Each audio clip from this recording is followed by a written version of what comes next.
TV channels, and a vast collection of DVDs and records. "You won't be left wanting," they promised. They went into great detail about the intricacies of the house, attempting to point their iPad's camera at the kitchen sink, the guest bedrooms — I could choose from 3, the husband's recording studio full of instruments — hobbyist only, I was welcome to use — the wife's painting studio — please don't disturb — their meditation room, the deck hot tub, the backyard swimming pool, the indoor fireplace, the outdoor fire pit. I wasn't able to make out much beyond the outlines of items frozen on the screen and the owners' voices often cut out. It was, however, clear how beautiful the place would be in person, how it would be an escape from my living situation, an escape from the stomping of the neighbors in the apartment upstairs, the sirens of passing ambulances and fire trucks, the strange smell emanating from beneath the kitchen sink, the persistent hum coming from some unknown part of the building. I nodded and took notes while the owners talked. They liked that. I could see the digital jerks of their nodding heads, their disjointed smiles through the screen. They told me I was wonderful, something I hadn't heard in a long time. I was susceptible to praise.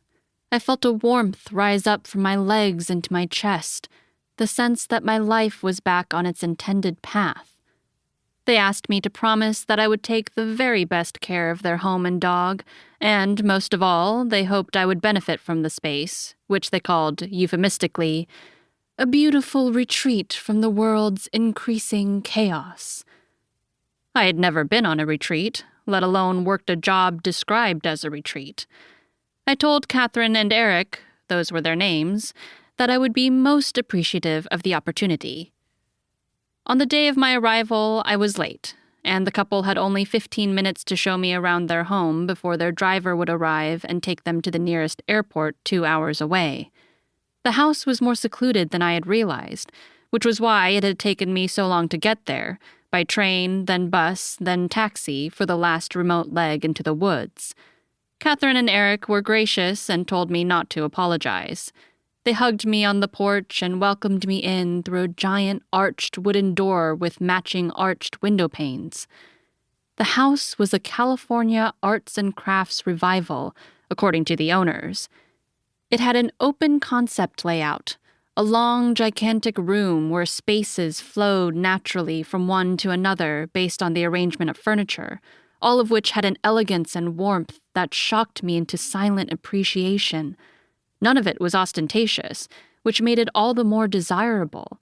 The floors were made of beautiful wide slats of blonde wood, finished perfectly, not too shiny or too matte, the natural grain adding warmth to the space. There was an entire wall of floor-to-ceiling windows, framed in that same beautiful blonde wood which overlooked the forest. 2 panels slid open onto a wraparound deck. The house was high up in the hills of Northern California, where the redwoods reigned.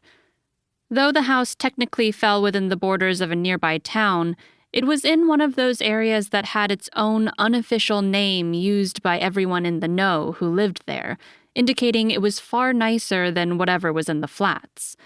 From the deck, all I could see were the old trees cascading down, down, down. If I squinted, I could make out the blue of Monterey Bay in the beyond. There were no other houses in sight, though I knew from the drive up that a few were tucked away like this one, hidden along the hillside. The couple's dog, Georgia, followed us wherever we went, panting and rubbing her body against our legs, especially mine. I scratched her from neck to butt, which made her pant harder and left my jeans covered in her white lab hairs. "She likes you," said Catherine. "What a wonderful sign." The couple seemed to believe in signs. "We'd just about given up on the trip when we heard about you," Catherine relayed as Eric "mmmed" and "hmmed" in agreement. "It was the most perfect timing, a wonderful sign that this was meant to be." Catherine said she and Eric had fallen in love with this house because of a sign. The previous owners were selling the house fully furnished.